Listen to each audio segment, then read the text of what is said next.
I just watched a video about two famous people. One is currently the most famous person, and the other person was Fred Rogers. And you're probably familiar with both of them. And the idea that the video talked about in depth was about how Mr. Beast is what Fred Rogers warned us about. I never watched a full episode. I haven't watched a full episode of Mr. Rogers' Neighborhood yet.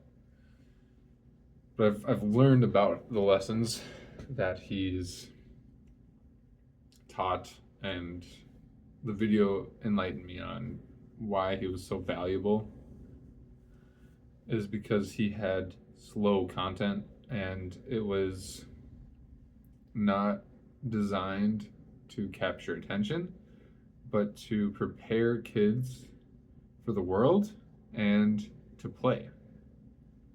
And the content out nowadays is literally designed for consumption and to increase consumption. And it's the game. It's not anyone's specific fault, but people are jumping on it and continuing that track. It doesn't matter who you are. If you're putting out content, you want people to watch it and you want it to grow and potentially go viral, so you make it performative. And to do the opposite, to try to recreate what Fred Rogers did, would be near impossible because it only existed. His show only worked because there were gatekeepers on a few channels 50 years ago, and they believed in him. There was a constraint around the number of channels on TV and then time slots. Now there's infinite. There's no limit to like a billion people live streaming BS all day long, every day, their entire lives. Someone could set up something plugged into the wall and stream 24/7, and that's what we get with the International Space Station and other streamers. Is some people are doing that. And then you got things that clip videos, so everything is being engineered to capture your attention and to retain that attention through and then hook you into the next video. Even the guy that made that video talking about this, was like, now subscribe and watch the rest of my video, or watch some more videos of mine. And he admitted that there was irony in it, but it's a deeper thing. And it's, he has over 200,000 subscribers, so obviously he wants to continue to grow and spread the message. He believes in that message, but at the same time, I could tell the existential crisis of him being within the game to continue that process. But kudos to him for bringing that to the awareness of his audience. I'm glad I watched it. I did subscribe to his channel. And so I'm bringing this up because I want to make content. Obviously, I'm making a video right now, but I don't want to let go of what makes me me, and I don't want to. I'm not going to fall into that, because I know that the people that are meant to watch these videos will watch these videos, and I might even have this in my catalog on YouTube to then share with people. And even if no people watched it, the biggest thing is that I've taken the time to record this video. And so I think not it's not the becoming a big brand, but it's about making the content, talking to the camera, and sharing ideas that allows you to grow. That's part of why I'm making this video, is to share with the people. You know, I've had some people close to me tell me, I want to see you smile. I want you to be happier in the video. And one of my favorite content, one of my favorite creators, he doesn't even like the word content creator, because what he's creating is more than just the content. He's building ideas. Is Dan Koe. It's Koe, and his whole thing is about building an ecosystem of ideas that once you listen to him, once you watch or take the ideas, receive the ideas in, you think about them when you're not watching, which is different than the content that is hyper performative and action packed and emotion driven, where there's a lot of acting involved and directing and, you know, making sure every single second is valuable to the end user. So the person gets the hit of dopamine when they're viewing it, and they feel a dip if they're not viewing it. And so it encourages them to continue watching more and more to get those dopamine hits.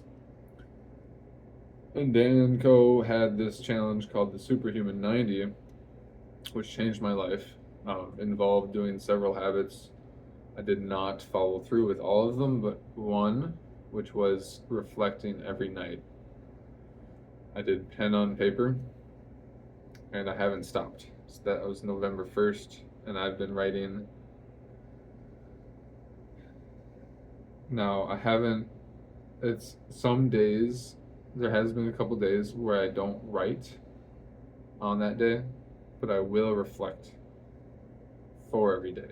And so, like a couple days ago, I didn't write, but then in the morning, I then wrote about my reflections of that previous day. And so, one of the things I want to build, I want to offer to people, is a way to do that. And it's hard. It's difficult to think about how to do that, right? Because there was a specific way I was pulled into that frame of mind. It was a change in identity. And so being someone who is focused, has the attention span to reflect on your life and take steps to improve over time. And so I'm reading right now The Soul Sourced Entrepreneur, because I want to start my own business. I am starting my own business, and I thought it was going to be media driven, and I realized it's got to be sourced from the soul, the core, if you will. Because you can't, if the core is bad, then the rest of the apple's going to be sour and fermented, and you don't want that. You don't want parasites going inside and destroying. You can cover up the hole and show the shiny part, but if it's rotten from the inside out, sooner or later people are gonna find out, or you're just gonna end up poisoning the world with destroying their attention spans, which is happening. It's been happening over my lifetime. You know, it's first started out as a few channels, and then a few dozen, and then a few hundred. You know, when I grew up, we didn't go past I don't think we had more than 70 channels, but then we got a few hundred, and it was like, whoa, it was too much. Had the internet, it was slow at first, so you had to be very intentional about what websites you wanted to wait for it to load. And now we can get everything within a couple seconds on our phone. And people have lost the art of writing or simply creating analog in the analog world. Whether it's making music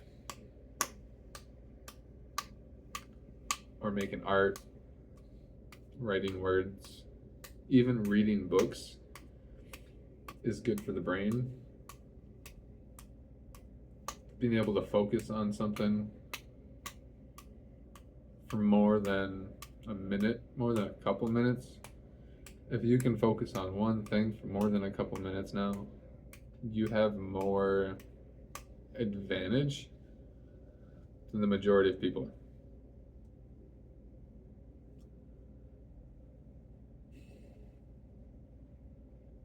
If you can sit with the pauses of life,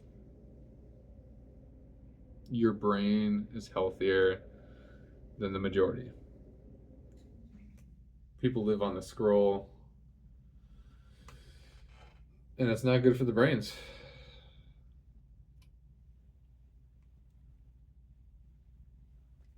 In high school, I wore a Mr. Rogers' Neighborhood t-shirt, and I had never watched it, but it had good vibes. You know, my parents knew about it, and teachers knew about them, so I got good compliments on the shirt. But man, when I was in high school, those social medias were coming out, and I witnessed the older generations were the last ones that had a childhood untampered by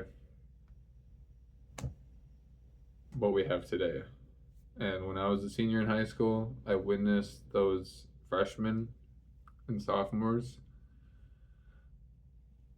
already addicted to their screens. I can't imagine what it's like in schools now. I'm definitely an advocate of no smartphones for humans until their brains are fully developed. Some people say 16, so when they get their license, they can have a device. It's a paradox. I'm holding a paradox because the contradiction, because I would love to not be on, consume content in that world, but at the same time I have this message and I want to help people become healthier. So my goal is, how do I figure out how to get people off of their screens while using the screen? And it might just have to mean that I do more analog in my local environment and focus on that, because one guy I look up to, Gary Vaynerchuk, talks about how analog is going to blow up. The experiences, the connections, the relationships, and I see how, there's millions of people that are creating content, and there's a lot of people, and there's even more people that consume content, and everyone's brains have been affected by the screens. Right now I'm recording, my screen is in grayscale, black and white, because I know colors affect your mind. It's why every brand is so focused on, when they start off or when they rebrand, they're focused on the color scheme. I'm watching this in grayscale, but it's going to be published in color until I figure out how to make all my stuff in grayscale, published in grayscale. I want people to spend more time with their thoughts, with pen on paper, with other humans. And that can be hard for people. I'm on a platform called School, and my school peeps might watch this. I'll post it in my group there. Some of them are, they engage on the screens, and I spent some time going wild on there, but it wasn't good for my brain. I understand how technology works. I understand how AI works more than the average person. I have a 1% mentality around. I haven't built like the 1% because of this existential dilemma around creating content to get people off of the machine.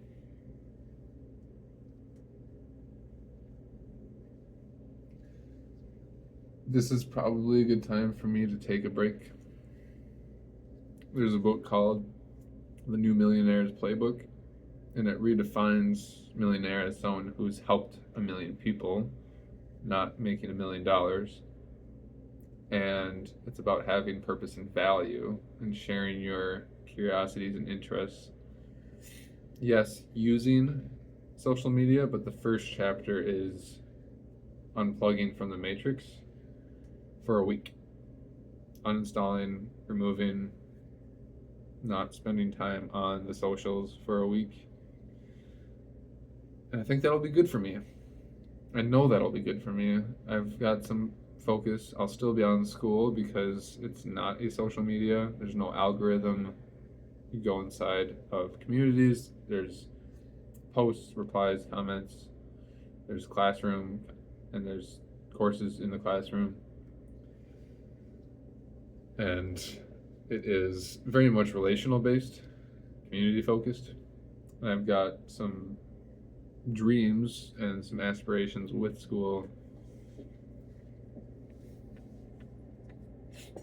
So I'm going to continue being on there, building with that. But I'm going to uninstall those other platforms right now because I've already been not posting. I'm going to keep. No, I gotta get rid of them all. So after I post this, I'm gonna clean slate my phone as much as possible, dumb it down so I can focus, because there are things in my reality right now that need my attention more than the algorithm.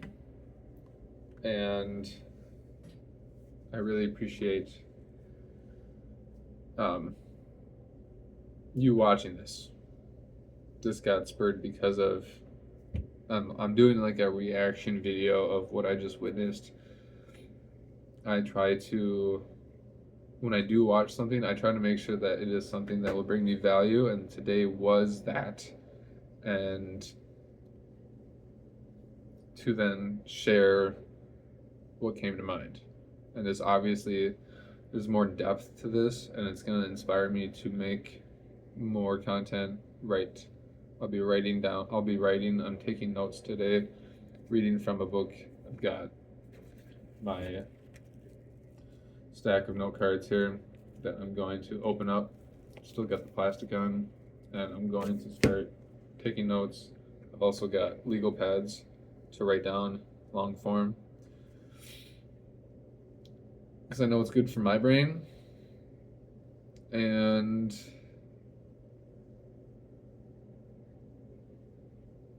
yeah, if you found any value in this, I would love for you to engage in a comment, a reply, direct message, phone call, if you got my number, an email, or just simply join me in taking a week off of the socials if you feel up to the challenge. But let me know first so I can hold you accountable.